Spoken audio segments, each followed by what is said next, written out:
por pedaços. A primeira parte importante aqui desse descritivo são as consequências pontuadas por Deus em relação ao pecado.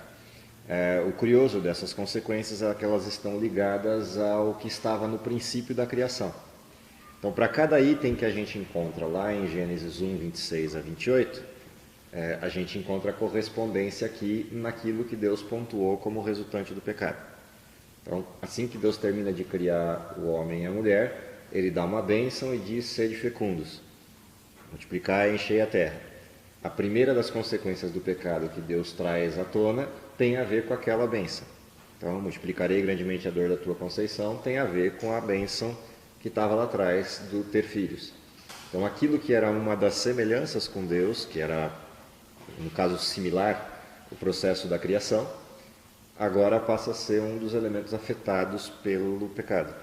E aí a dor entra em cena. O que deveria ser prazer e alegria, agora tem uma dor envolvida no processo. O segundo item que aparece aqui para a mulher tem a ver também com aquilo que estava na criação da mulher. Far-lhe-ei uma adjutora que lhe seja idônea, que lhe seja igual, que atue em semelhança contigo.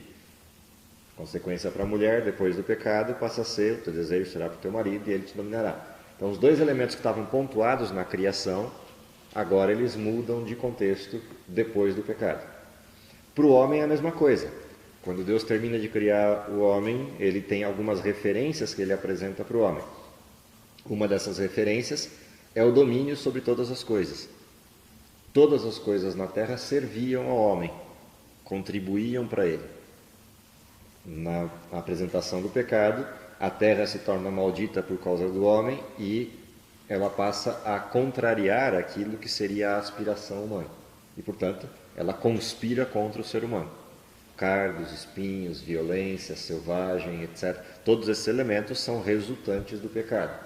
E o homem não domina mais a terra. A terra agora age contra ele. Para ele conseguir algum nível de domínio sobre a terra, isso vai exigir esforço. Vai exigir um esforço redobrado. E daí aparece: com o suor do teu rosto comerás o teu pão. Também aparece uma referência importante aqui nas consequências para o ser humano, que é a questão da morte, que aparece para o homem. Então, a referência que Deus tinha pontuado de vida eterna: tudo você pode comer, exceto a árvore do senso do bem e do mal, porque se comer dela morre. Agora Deus pontua: você vai morrer. Mesmo que a morte não tenha acontecido de forma imediata, ela vai ocorrer. E é para o homem que Deus dá essa consequência, porque ela traz para ele que ele deu a referência da árvore da vida e da árvore da ciência do bem e do mal. Também aparece uma outra consequência do pecado, que é a mudança nos hábitos alimentares do ser humano. Enquanto em Gênesis 1, 28 em diante, você vai encontrar os hábitos alimentares ligados a frutas e a cereais, castanhas ou coisas do gênero, sementes. No texto do capítulo 3, quando o ser humano sai do Éden, a dieta dele é alterada e Deus pontua: você vai ter que comer da erva do campo. Isso passa a ser parte da dieta humana pós-pecado. Tudo isso aqui são elementos que evidenciam os pontos que estavam lá atrás na criação e que Deus traz. Teve mais consequência do pecado? Sim, teve um monte de outras consequências do pecado. Aqui o texto não é para esgotar as consequências do pecado, mas é para contrapor aquilo que era bênção e que agora deixou de ser. Aquilo que era alegria e que agora deixou de ser. Então o texto está em oposição, o capítulo 3 está em oposição ao capítulo 1 e 2. As referências que tinham lá se perderam depois do pecado. Outra coisa que aparece aqui no texto, em relação... Só uma pergunta aqui. Diga. No verso 19, fala: com o suor do seu rosto você comerá o seu pão. Eu acho que eu não tinha nem noção do que é pão. Não, o pão aqui é alimento. É alimento. Alimento. É que a referência de tradução aqui traz para pão. Por quê? Porque quem está escrevendo esse texto quem é? Moisés, dentro de um outro contexto histórico. Então, quando ele aborda metaforicamente a palavra pão, é a mesma metáfora que Jesus usa no Pai Nosso. O pão nosso de cada dia nos dai hoje. Só vou comer pão a vida inteira? Não, não é essa a questão. Pão ali é uma metáfora. Está em posição para o alimento. Outra pergunta, solo dos cargos, abrolhos, dos vinhos, violência, selvageria. E o caso, não sei porquê, fiquei com essa dúvida agora. Mosquito, rato, barata. Vou de novo, eu não sei quais desses elementos e em que contexto existiam no Éden. Assim como a gente tem deturpação de animais, nada impede que eu tenha deturpação de outros tipos de estruturas na natureza. Sejam estruturas de plantas, etc., e estruturas de insetos. No Éden tinha insetos? Muito provavelmente sim. Agora, quais? Em que contexto? Com que abordagem? Com que atividade? Então, tudo isso tem uma situação que extrapola a nossa... Do tempo também foram degenerando. Sim, pode ter degeneração e processos mutativos. A natureza não está livre de mutações, não está livre de transposições interespécies, entre interestruturas, né, entre modelos de mesma natureza. E até mesmo alguns saltos interespécie mesmo, que é o caso, por exemplo, do burro, né, os elementos estéreis que a gente vê produzidos na natureza. O burro não faz parte da criação de Deus. Burro é uma deturpação, entre aspas, né, de um cruzamento de salto entre seres de estruturas diferentes, que é a mula e o cavalo. Então, você vai ter elementos que foram alterados dentro da estrutura de continuidade da vida na Terra. No Éden isso não teria acontecido, mas fora do Éden não há mais limite para as coisas. Então, o que se produziu? Quem garante que alguns desses insetos que a gente tem, chamados de nocivos hoje, não tinham outra abordagem e outra função? Me diz assim, que diferença tem entre uma barata cascuda, daquelas americanas, por exemplo, que no Brasil quase não tem? Às vezes você vê em situações muito grotescas aí de lixo ou coisas do gênero, mas não é raro ver aquela barata cascuda que tem na América, que algumas são chapuletas assim, grandes pra caramba. Qual a diferença dela e um besouro, por exemplo? No sentido do inseto em si. É que a gente associou as figuras de determinados insetos a determinadas situações de asco.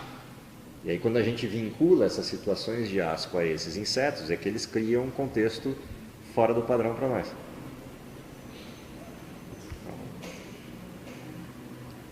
Oi? Nunca falha, não. Reloginho batido. Oi? Dependendo da barata, voa. Dependendo da espécie, voa. Deus então já criou os animais sabendo do pecado. Deus criou tudo sabendo do pecado. Porque se for ver depois a cadeia alimentar, elas se encaixam. Todo o processo contingencial do próximo passo já estava lá. Por quê? Deus sabia. Você sabia por que fez. A gente volta para aquela coisa da tautologia, né? De tentar responder o óbvio. Se você sabe por que fez, por que não deixou de fazer? Porque na realidade não tem a ver com ele. A criação e as coisas que Deus faz não tem em primeira instância a ver com ele diretamente. Porque ele é completo, ele não precisa de ninguém nem de nada. Tem a ver com o amor dele. E esse sim precisa de coisas. Precisa de pessoas para amar. Não é para ele. É o inverso, ele cria para ele se fornecer aos outros. Então Deus ama e porque ama, cria. Cria para que os outros se sintam amados, para que os outros sejam felizes. Porque ele em si é completo. É um olhar inverso. A gente não consegue ter a menor noção do que significa isso. Porque nós somos criaturas. Então toda a nossa noção é de receber e não de dar. Toda a noção de Deus é de dar e não de receber. Então o paradigma é diferente. Mesmo que a gente responda ao amor de Deus, a gente não responde se o amor não veio primeiro. Deus não. Deus ama incondicionalmente. Não tem uma estrutura prévia de criação para Deus amar. Ele ama. A gente vai passar a eternidade inteira e nunca vai entender isso. Porque aí não é uma questão de entendimento racional, é questão de estrutura. Eu não sou assim. Deus é. Se a Bíblia não pontua que Deus ama, embora Ele ama, a Bíblia pontua que Deus é amor. Então é mais do que amar. A gente ama. Deus é. A gente nunca vai ser amor. A gente vai amar, mas não ser. mesmo no mundo perfeito. Nem os anjos sabem. Nem os anjos sabem o que é isso. No sentido extremo do termo, nem os anjos. Eles respondem a. Deus os amou e eles respondem em amor. Amam de forma incondicional, incondicional em termos, né? Amam no sentido de amar mesmo, genuinamente, sem pecado, mas esse amor é uma resposta. Ele ama alguém porque foi amado primeiro. Deus ama alguém porque ama, ponto. Não porque foi amado. Isso são coisas que a gente não tem como compreender porque não fazem parte da nossa natureza. Mas a gente não conseguiria amar se a gente não fosse amado. Sob o ponto de vista de criatura, é sempre uma reprodução.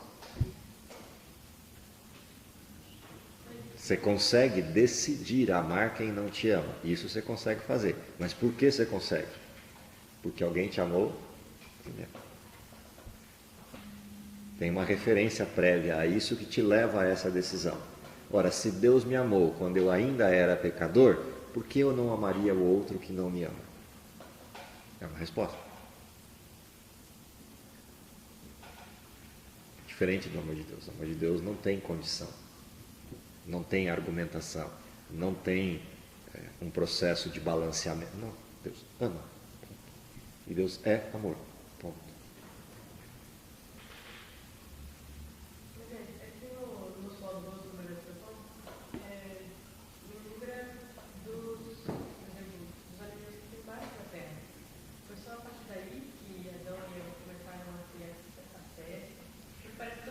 Então, quando você olha a dieta alimentar do Éden, a dieta alimentar do Éden é precisa. É só voltar lá, Gênesis capítulo 1, versos 29 em diante.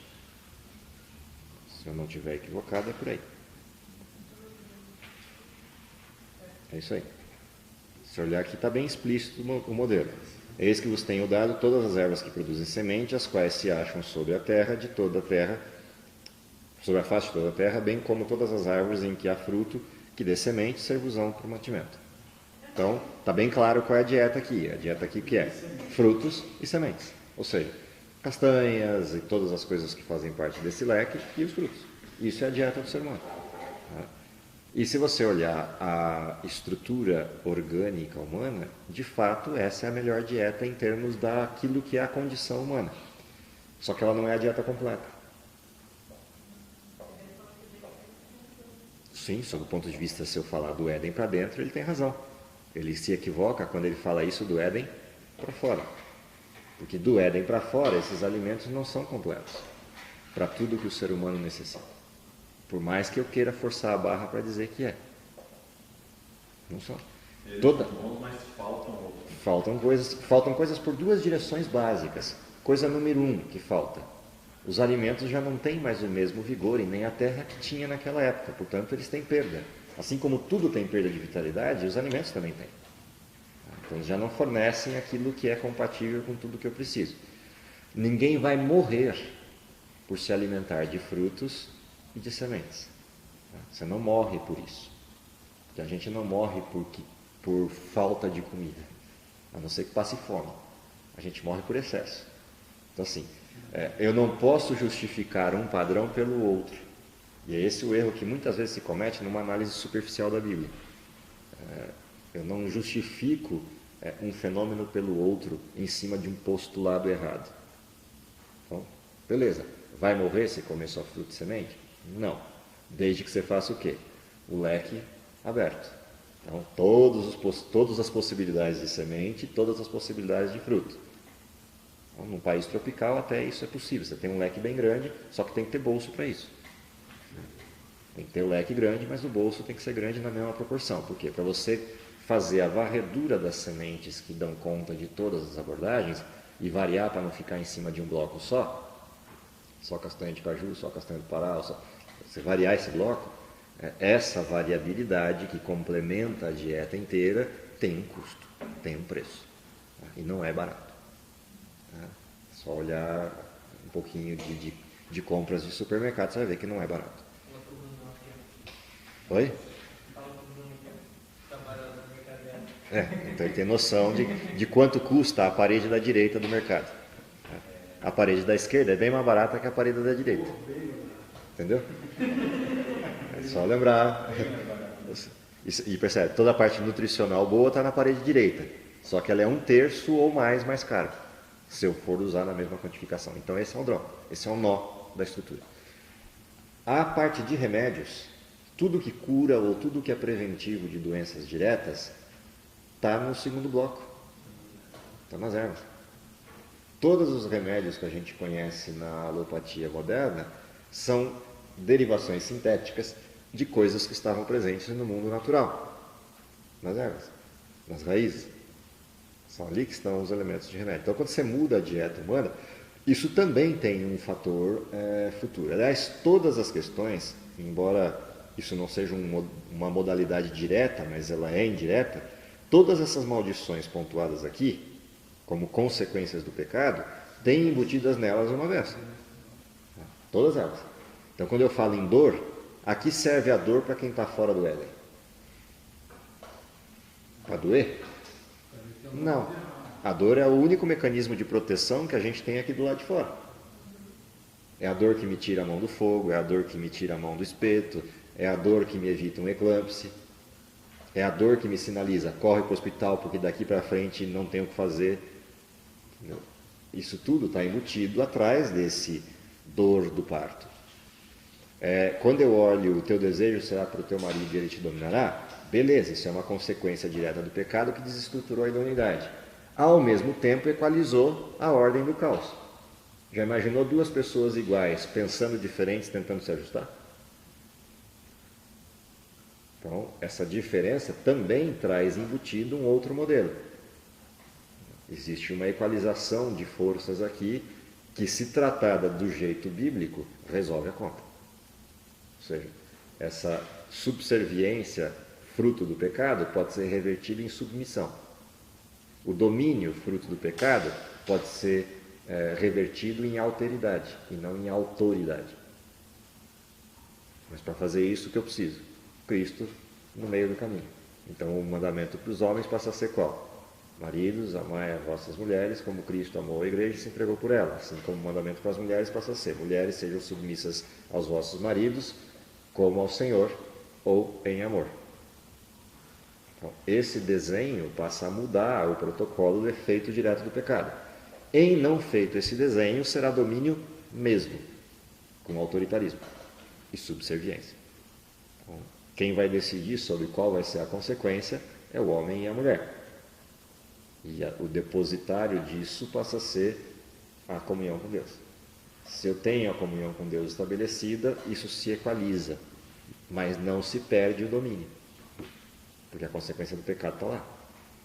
Ou seja, a mulher continuará sendo sexo frágil e o homem continuará sendo bruto, tapado, cego e irracional. Então, isso continua sendo o desenho, não muda.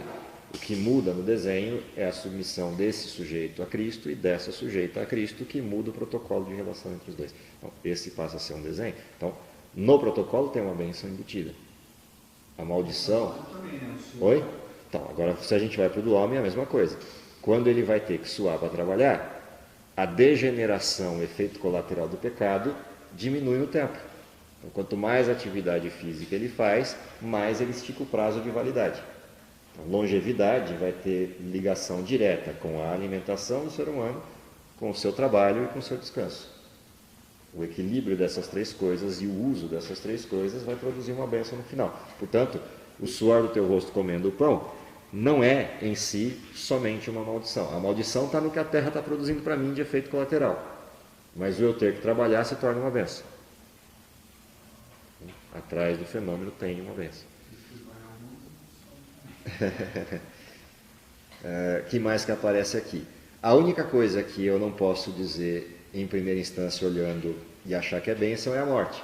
Mas quando eu olho o efeito do pecado e por que o homem foi expulso do Éden para não comer da árvore da vida, ali aparece onde está a bênção. Qual é a bênção? Agora que o ser humano conhece o bem e o mal, que não tome da árvore da vida e coma para viver eternamente, porque viver eternamente no mal é um martírio infindável, é uma desgraça sem fim. Então o que Deus faz? Enxuga o tempo. E enxugar o tempo, por mais que doa aqui, é misericórdia por causa do pecado. para que o ser humano não viva no pecado mais tempo do que precisa para tomar a sua decisão com Deus. E aí ele descansa e aguarda a vinda de Cristo. Então, esse descanso passa a ser também uma bênção, também uma misericórdia de Deus frente ao pecado. Ou seja, aquilo que a gente olha como maldição, eu vejo como consequência e não como maldição. Consequência no sentido, eu fiz uma escolha que diverge do plano de Deus e agora Deus tem que equilibrar esse fenômeno para que eu me ajuste e retorne para casa. E aí Deus mexe nas coisas que tem que mexer.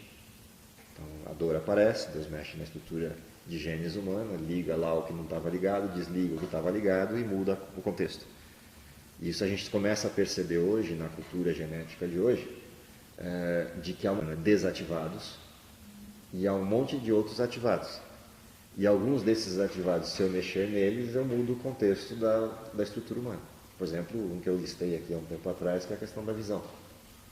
Tem um gene que cuida dessa estrutura da visão, que se eu mexer nele, eu passo a ter visão infravermelha também.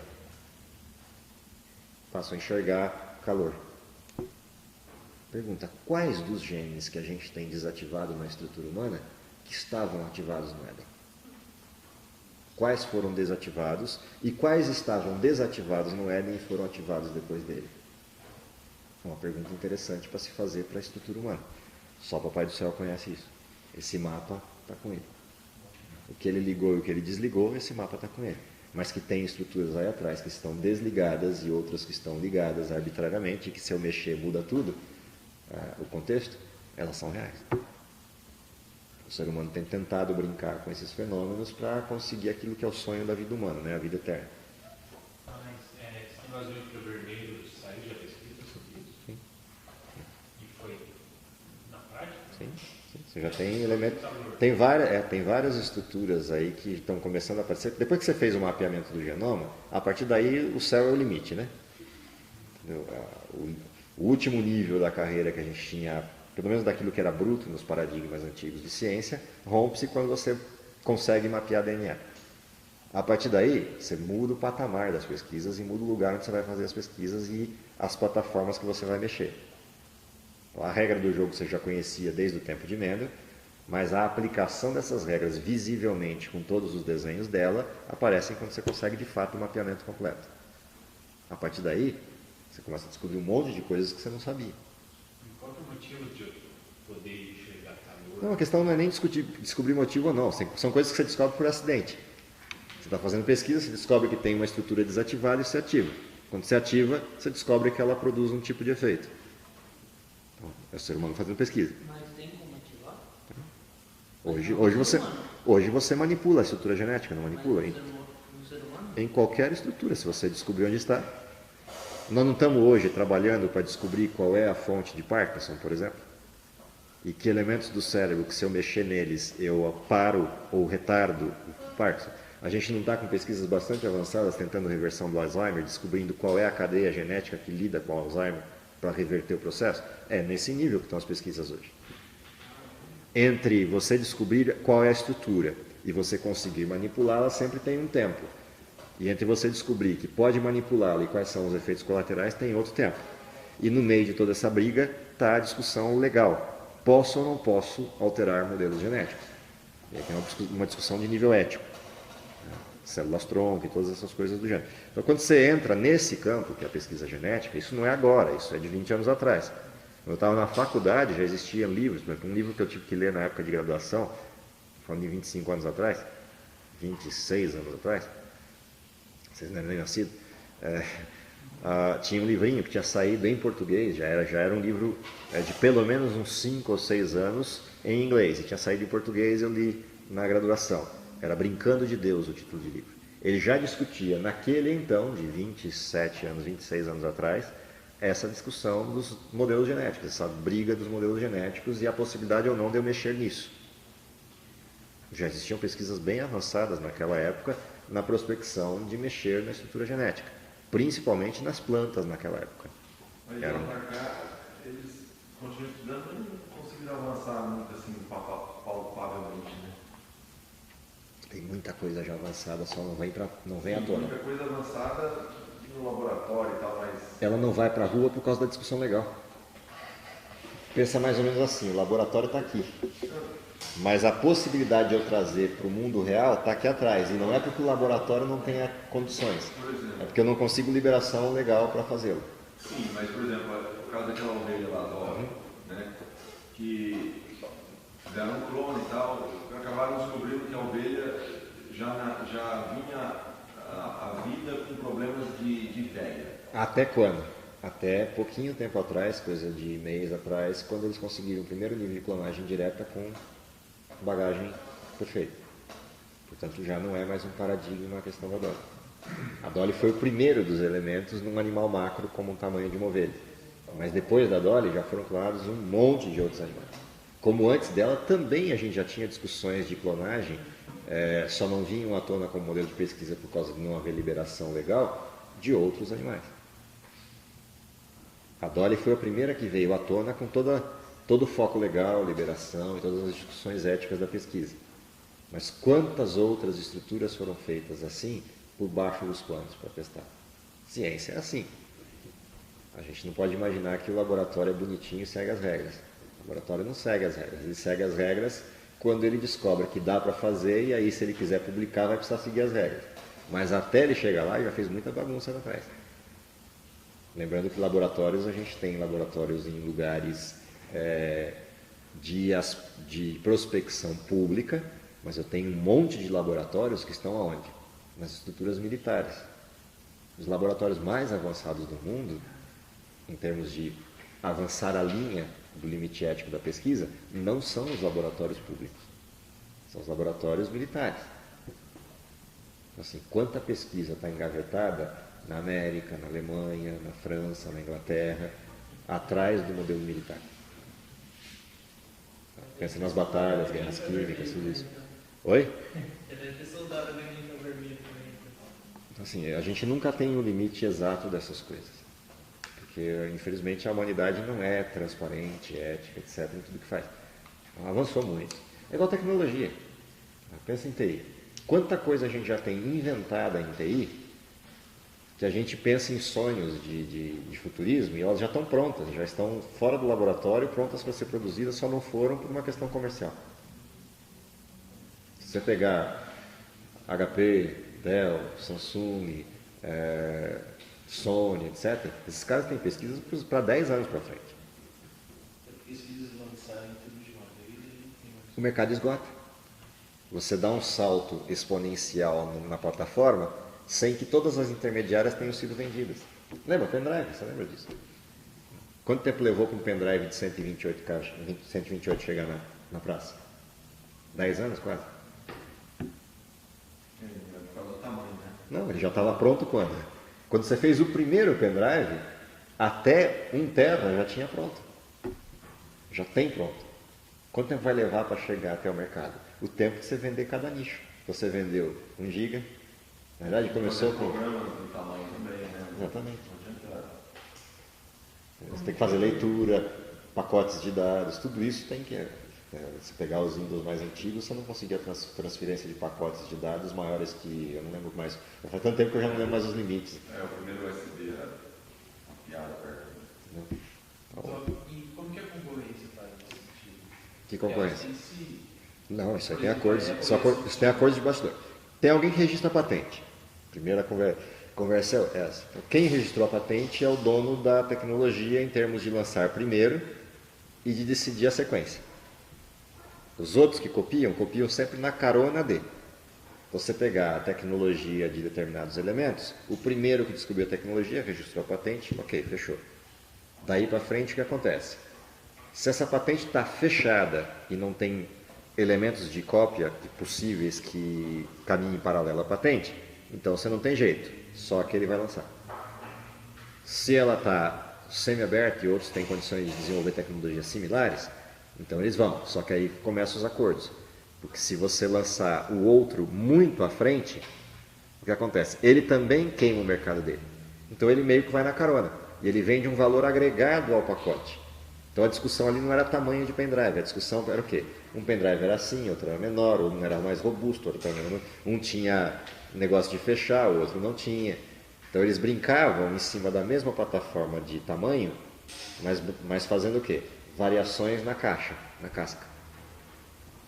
Quando alguém lançava o próximo, aí todo mundo ia na carona. Lançava o próximo, todo mundo ia na carona.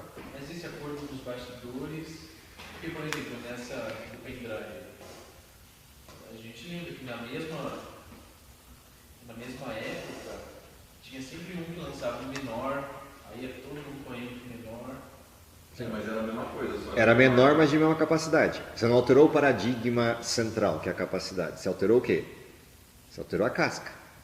Ah, mas que também é. Sim, mas aí sim é uma brincadeira livre. Agora, o que está no bastidor? É o quanto a gente solta e avança o modelo, quebrando todas as normas de possibilidade de resposta de consumo. Um exemplo disso é o Blu-ray, que morreu por causa do SSD, do pendrive. Falando. Porque hoje em dia você vê muito pouca gente com Blu-ray. Eles erraram o alvo, né? Você baixa na internet já em formato que foi tirado do Blu-ray, mas você não precisa do Blu-ray. Você usa uma mídia, um pendrive, um HD externo. A mídia não. Então, ela já nasceu morta. Por que não lançar? Porque estava naquele processo do limbo, sabe? Quando você está no degrau entre uma coisa e outra, aí você arrisca o mercado, você lança. Só que você lança e o mercado corre mais rápido no uso e na plataforma de software, que foi o que aconteceu. A plataforma de software evoluiu muito rápido. E essa você não tinha controle, porque essa é serviço, não é hardware. O Blu-ray não morreu por causa do hardware, tampouco por causa da resolução.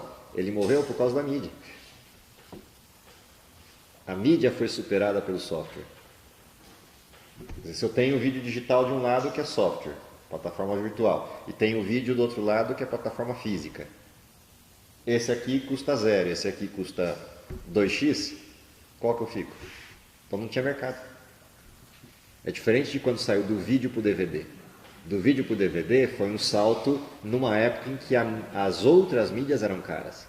Então quanto custava um pendrive, era muito mais caro. Então o DVD colou e era rápido, muito menor do que o CD, diminui a plataforma de exposição, as locadoras amaram, porque em 2 ou 3 estantezinhas você guardava em 3 salões. Então, mudou um padrão. Agora do DVD para o Blu-ray, o que mudou? Nada. Então você mudou a resolução, mas numa plataforma que é digital. O digital corre mais rápido. Aí não tem jeito, aí não tem escape. Você quer ver outra coisa assim? A gente está assistindo uma tecnologia que é 4K, por exemplo, frente à tecnologia do Full HD. Por que o 4K não cola hoje? Primeiro, porque é muito caro. É uma plataforma de baixa distribuição. Segundo, porque eu não tenho... Não, é cara a estrutura, frente às outras. Mas eu não tenho nada produzido em 4K. Então não justifica. Eu vou comprar alguma coisa de 4K para projetar o quê?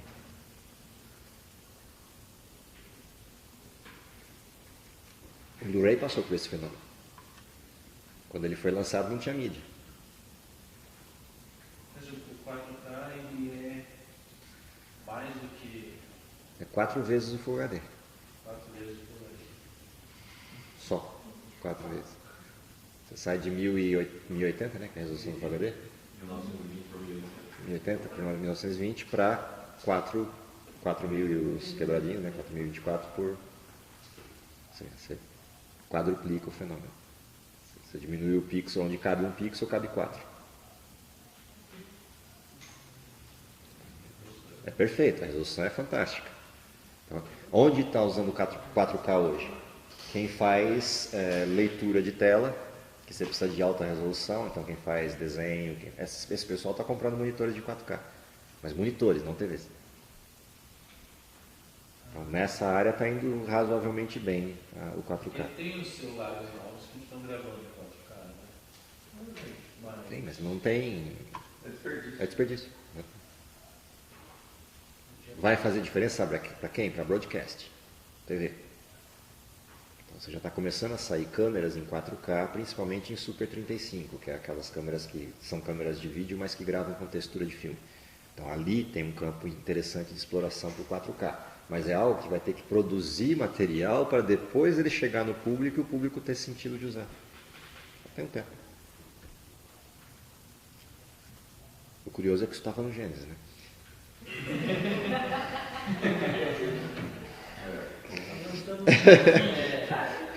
Não tem país nenhum que libera essas experiências genéticas, né? Até agora não. A briga continua a mesma em tudo que é Resolveu o canto. problema do mundo, por isso que liberar Os só. que liberariam são os... Os mais avançados que podiam liberar são os que estão mais reticentes na liberação pública. Que são os... Hemisfério Norte. Mas eu sei que seria um rolê mais nessa. DNA tá em cada célula. E para mudar isso aí, muda célula por célula? Ou se mudar? Depende do que você está mexendo, cara. Você não está mexendo no DNA, você está mexendo numa estrutura de gene em algum ponto da estrutura humana. Lembra que Mas para se aplicar isso, igual o cara vem infravermelho, ó. É para se aplicar isso nele. você tem fatores replicativos, aí você tem uma cadeia aí de estruturas que você tem que mexer. Ah tá, mas ele tem o gene todo. As que estiverem interligadas com aquele fenômeno. Você não precisa mexer em todas, você precisa mexer nas que estão ligadas com aquela estrutura. Professor, se essa clonagem já está, você já falou que um mês atrás eles já clonaram assim, é possível clonar o ser humano, então? Faz tempo. Faz tempo? Sério? Não. Mas assim, se desse para clonar, O princípio é o mesmo, tá? ele pensaria a mesma coisa que eu? Não. A clonagem é material genético idêntico, ou seja, é como se fosse um irmão gêmeo, mas na verdade não é gêmeo, é você mesmo. Ok? Mesmo mapeamento genético. Pensamento não tem a ver com isso. Pensamento é interação com o meio. O modelo temperamental pode ter a ver com isso se o mapeamento for idêntico. Oi? Ninguém sabe. Sabidamente, publicamente, ninguém sabe. Mas possibilidade existe, perfeito. Clonar um animal e clonar o ser humano, o processo é exatamente o mesmo. Agora, já fizeram? Nasce na mulher, então, Quando você clona? É o processo de nascimento normal, gestação, nascimento, etc. Teve um filme bem antigo, não bem antigo, de 79, que eles fizeram isso com Hitler, né? Sim. E naquela época era uma loucura, né? Pensar nisso, mas se eles fizeram o filme é porque Não, já deviam ter informação. Né? a discussão da clonagem é uma discussão antiga, não é nova. Imagina você clonar um Hitler, aí você vai clonando até para não Então, perder o interessante. Você quer assistir isso, veja o filme Sétimo Dia, e aí você tem esse desenho bem claro. Lembra do Sétimo Dia? Vocês já chegaram a ver? Com o Arnold Schwarzenegger. O filme é exatamente sobre isso, sobre a questão da clonagem. Outro filme que tem essa mesma abordagem é o Ion Flux. Qualquer um dos dois filmes que vocês assistirem, o desenho é exatamente esse. O Ion Flux é um filme, ele é feito naquela região lá da... Ele é filmado no Palácio Sanssouci, em Berlim. E o outro, que é o do Arnold Schwarzenegger, é um filme de futurista, né, de clonagem. São dois filmes interessantes para você observar a perspectiva dessa questão da clonagem humana. São ficção, os dois filmes são de ficção, mas a discussão atrás do filme é interessante. Qual é o nome do segundo? Um chama Aeon Flux, Aeon. Aeon, A-E-O-N, Aeon Flux. Acho que é isso, Aeon ou Eon, é um dos dois nomes. Flux. Bom, gente, acabou? Não me pergunta que eu nem lembro por onde entrou nisso. Tem uma pergunta do êxodo. Tem a pergunta do êxodo, não o próximo. Começou a fazer comigo, né? É só uma coisinha assim, só para para fechar de fato o texto do capítulo 3, tem uma coisinha que eu não pontuei, é simples, mas eu não pontuei, que é o verso 21. Antes de Deus despedir o ser humano do Éden, Deus troca as roupas deles, né? E aí, se trocar as roupas, tem um implicativo aqui bastante importante, que é eles saírem de lá com túnicas de peles. E até onde eu me lembro, de memória, não dá para fazer túnica de pele sem matar o sujeito que era dono da pele. Então, assim, isso faz parte... Na época não tinha o poliéster. Isso faz parte de um desenho estrutural aqui, quer dizer, brincadeiras à parte. Na realidade, o que Deus faz aqui é o primeiro sacrifício que está sendo feito aqui. Tem um primeiro desenho sendo feito para ensinar Adão e Eva do que aconteceria. Então, aqui acontece o primeiro sacrifício de cordeiro e é a razão pela qual Adão e Eva não foram mortos. E é a primeira lição que Adão teve que aprender. Você só está vivo porque quem vai morrer sou eu. E aí a primeira grande lição de Adão não é só ver a morte que ele causou na natureza, mas ver a morte que ele vai causar no Filho de Deus. E que ele só está vivo por isso. Portanto, a pele que eles saem do Éden não é a pele qualquer, mas é a pele do próprio Cristo. Que é a pele do Cordeiro que simboliza o Cristo. Então tem uma lição muito interessante aqui atrás do verso 21, que é a demonstração do amor de Deus na expulsão do Éden. Ele não os manda fora do Éden para que eles resolvam a conta. Deus resolve essa conta para eles e manda eles prontos para fora. A misericórdia é completa. Deus põe os dois de pé e agora fala, ok, daqui para frente vocês estão em ordem, sigam a vida de vocês e escolham certo as coisas daqui para frente. Então isso é interessante no verso 21, aí de fato isso fecha o capítulo. O restante a gente vê na história sequente, que é a permanência do Jardim do Éden até o dilúvio, tem relações interessantes aqui, e a proibição, né, de chegar até a árvore da vida, a proibição de participar do Éden, imposta aqui nos querubins e na espada, que fica cuidando do Éden. É só em White que menciona o fato do Éden ser levado para o céu ou na Bíblia? Só. Você não vai ter a Bíblia nenhuma outra relação abordando o Éden fora daqui. O que a gente sabe que ele ficou aqui é porque os anjos estavam ali cuidando, então fica evidente isso no Gênesis, não tem como evitar. Agora o que acontece depois, é só no Patriarcas e Profetas, em História da Redenção, que você vai ter esse relato. Tem algum lugar da E no Bíblia, Grande Conflito também. que fala que os anjos são semelhantes a gente? Ou alguma coisa Não. assim? Então a gente não sabe. Porque eles são um pouco maiores, o Salmo não fala. Nós somos um pouco menores que os anjos, isso sim, mas não diz a respeito à semelhança ou aparência. Não há relatos. Porque a gente Também sempre tem- imagina um ser humano com asas, né? Oi? Porque a gente sempre imagina um ser humano com asas. A ideia que a gente faz dos anjos é um ser humano com asas, mas não necessariamente as relações de percepção são exatamente essas. A gente não tem condições de avaliar essa condição, porque quem teria condições de avaliar essa condição, se tivesse descrito como os anjos são, seriam os profetas que os viram. Só que vários dos profetas viram os anjos na forma humana, nem com asas tal. Eles apareceram, conversaram com eles, então tem o homem vestido de linho, chegou um homem vestido de branco, mas essa visão dos anjos com asas não aparece em todos os fenômenos. Eles não precisam de asas para voar, né? Oi? O anjo não precisa de um par de asas para voar. Não necessariamente. Até porque se a dimensão do voo não é aquela dimensão física de voar, a asa pouca... Uma coisa para nós entendermos, né? Não, ela é real. Mas isso pode ser simplesmente nível estético e não nível funcional. Eu estava lendo, eu não lembro aonde no Espírito Profecia eu estava lendo que eu tive a forte impressão que eles punham as asas e tiravam. Então, isso tem uma referência no Espírito de Profecia, você deposita... Então, assim, até onde estão essas peculiaridades são coisas que estão muito fora da nossa realidade. Então... E por que ele não cita isso tão forte? Não, fora para a gente compreender como funciona. Qual é a estrutura atrás de tudo isso. A gente não tem esse descortinar do lado de lá. Então, São exatamente só... se a gente não tem por que falar, vai ter que estudar. Ela só descreveu o que viu. Como os profetas descreveram lá, o anjo. Vou te dar assim: o profeta olhou o templo de Deus, Isaías olhou o templo de Deus, e no templo de Deus ele vê os anjos voando ao redor do trono de Deus. E esses anjos têm 6 asas, 3 pares de asas. Com um par eles cobrem os pés, com outro par eles cobrem o rosto, e com outro par eles batem asas e voam. Ok, como é que é isso?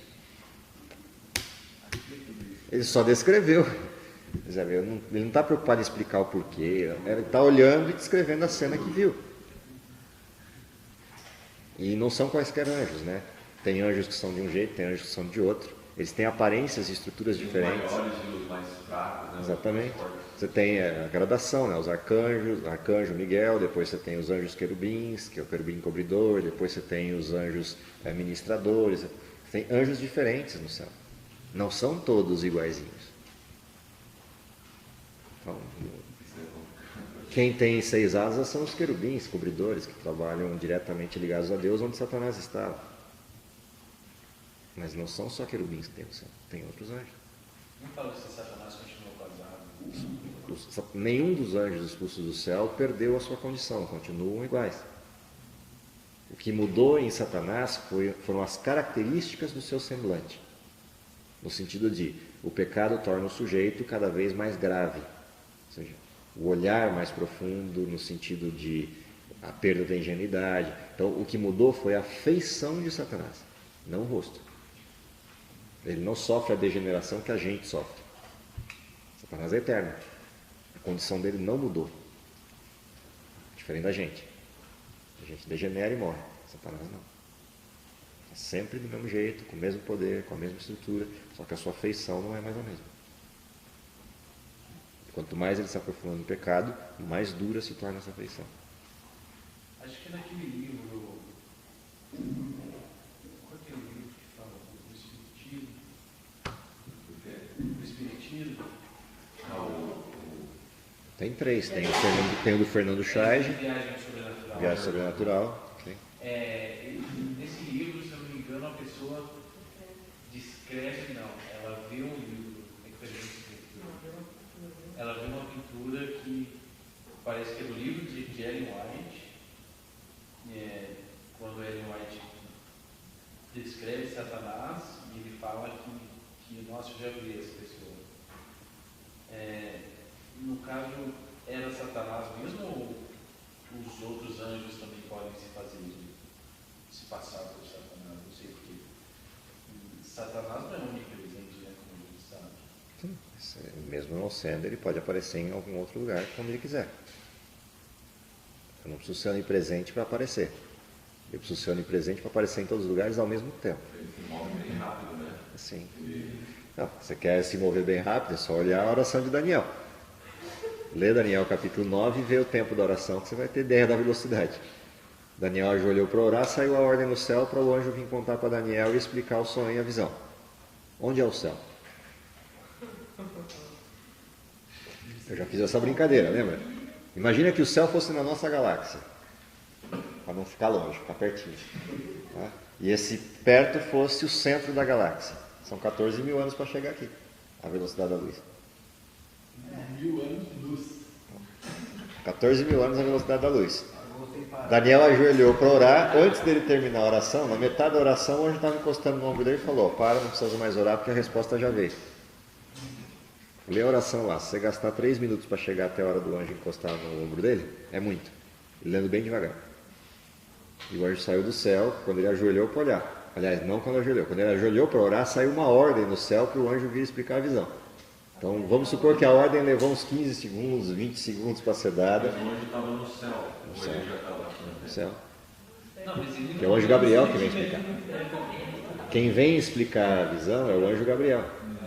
E o anjo Gabriel está lá, é cobridor de Deus. Não, mas ele não vem do céu para cá fisicamente. Quem falou que não? Não, Vem como? Não é possível na física que você conhece e que eu conheço.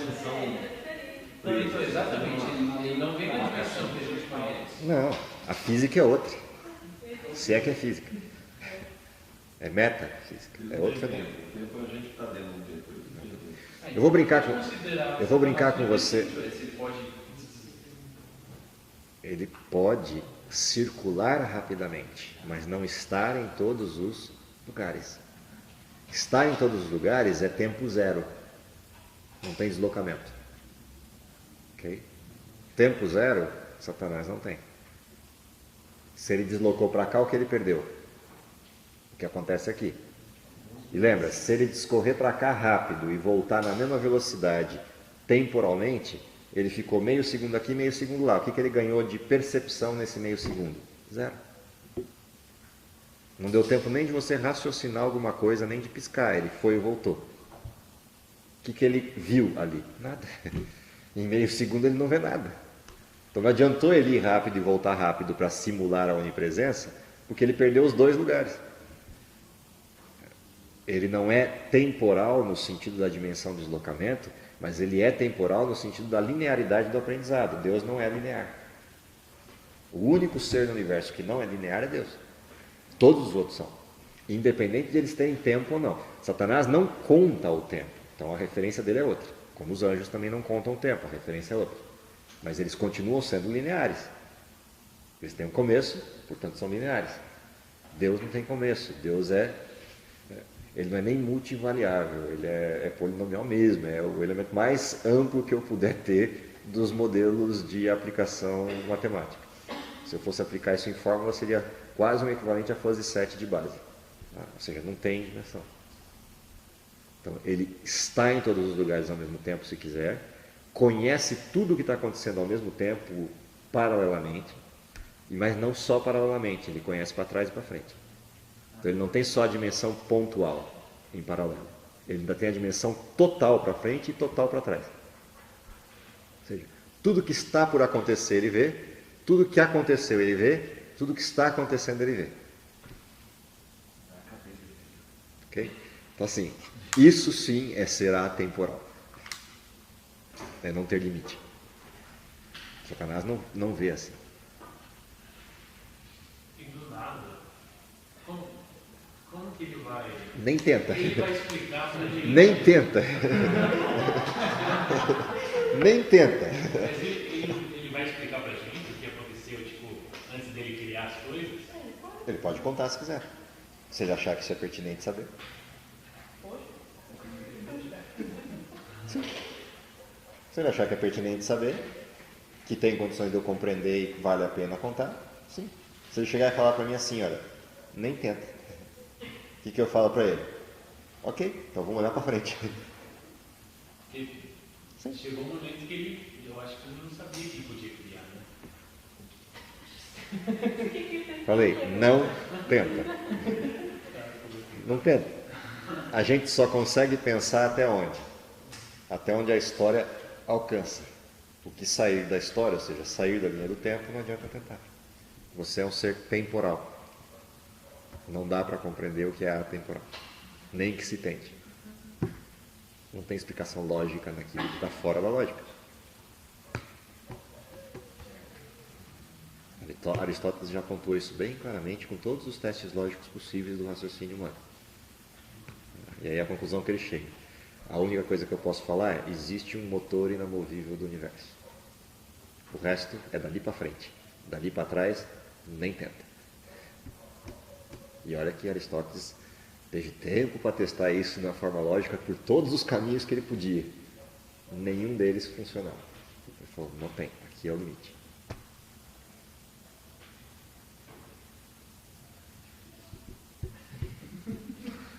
Não, é impossível.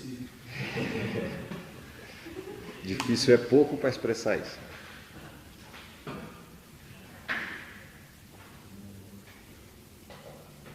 Isso é mais do que aquele 8 deitado.